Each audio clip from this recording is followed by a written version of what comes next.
Hello, I'm Professor Kate Bird, and I'd like to introduce our second episode of the Power Shift Decolonising Development.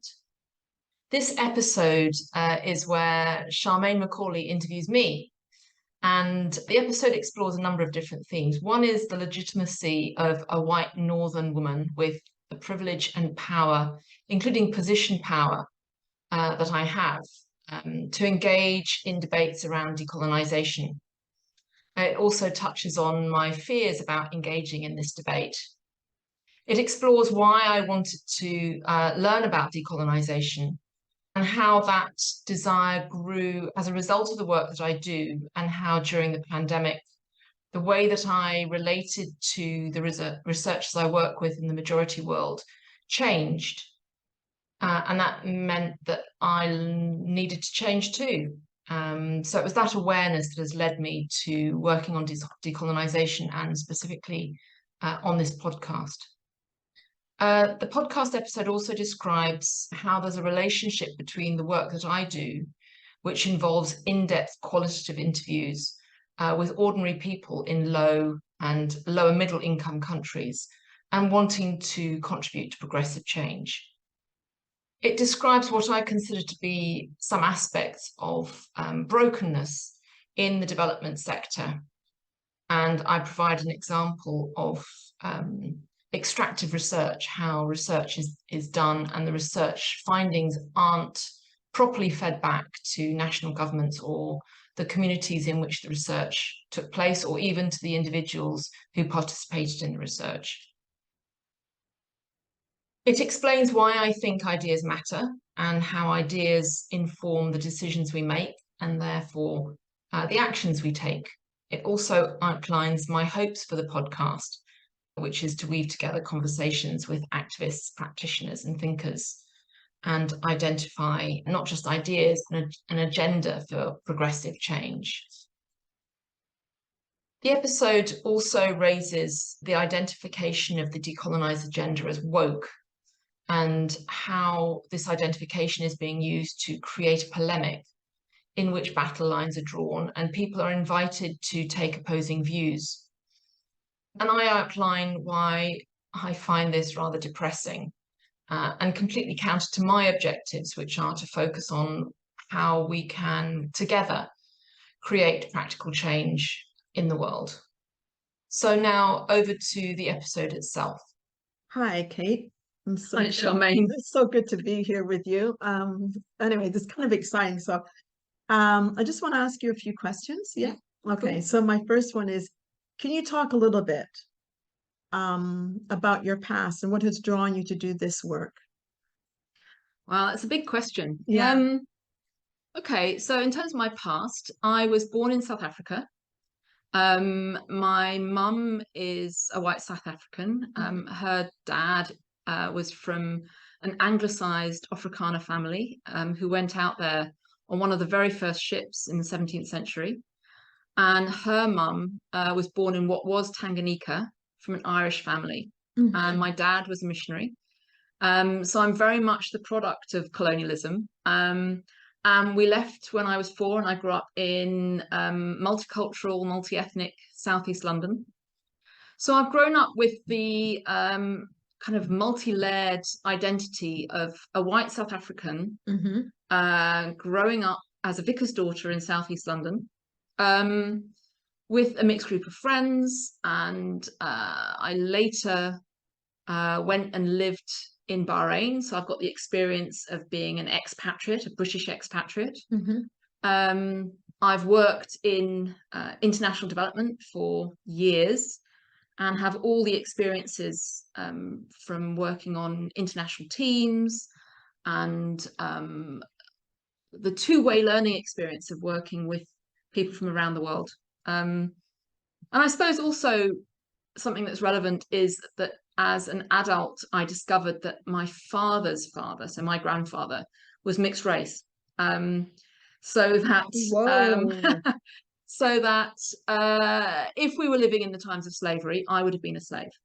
And I don't know, I think these things kind of make you think. So I've been thinking about identity and how identity shifts.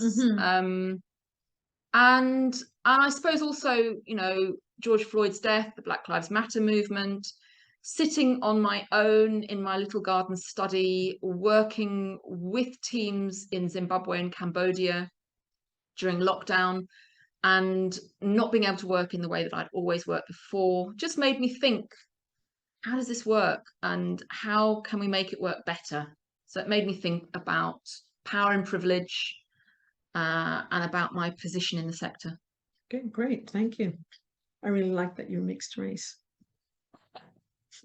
So, can you name an instant or situation where your reality of the work that you were doing were at odds with the people who would be reaping the rewards of your work?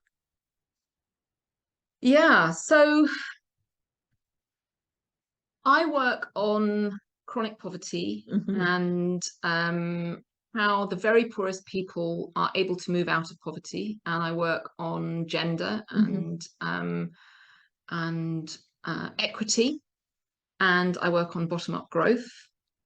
And in doing that work, I go and interview policymakers at the national level, but the work that I love the most is going down to the community level and talking to what I call real people. So I go and talk to real people who are living real lives, and I talk to them about their day-to-day reality, and I talk about how their life has changed since they were very small children. And I talk about all the things that have created those changes. So if I'm talking to business people, obviously I'll talk about, you know, how their business is doing and how their business has changed. But quite often the work that I'm doing is talking to people actually just about the details of their lives and how life events have improved their well-being or pushed them further into poverty. I suppose I get very involved in the stories that people tell me, and it makes me feel very passionate about wanting to contribute to positive change.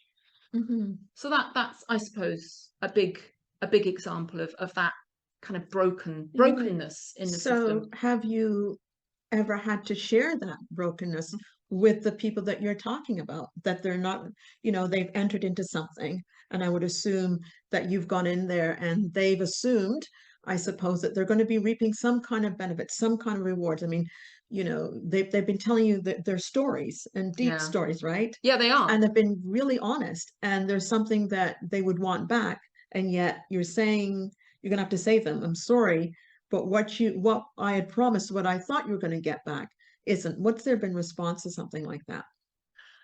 Well, I mean, I suppose something that I have to say is that I often go to communities only one time. I go in and I collect data. Okay. I don't often get the chance to go back. I love going back. Yes. And I love having that opportunity, but rarely is that opportunity funded. So I very rarely get the chance to go back, and that's a problem. I try to be honest to the people that I speak to, because I think that without that basic honesty, the work that I do is based on a lie. So up front, I will tell them how the system works. I will say, I'm coming in here to do these interviews. I cannot promise that any change will happen in your life. What I'm going to try to do is tell a story to the policymakers with my work that I hope will shift policy in a positive way, and that change in policy, I hope, will change things here in your community, but I can't promise. So I try to identify the limitations of the work that I do and express that clearly and honestly to them. Quite grim, really. So I have two more questions, actually. We have had numerous conversations now about the possibilities of have various key players in the development world come and talk. What are some of your fears and anxieties that you've had to push through in order for this podcast series to be successful? Yeah, well, I think before I can even hope for the podcast series to be successful, there are some fears and anxieties that I have to push through to even be here doing the podcast series. Yeah. So one of my fears is that I will be taken off at the knees, that I am engaging in a debate or a process which is quite polemical. People are taking positions.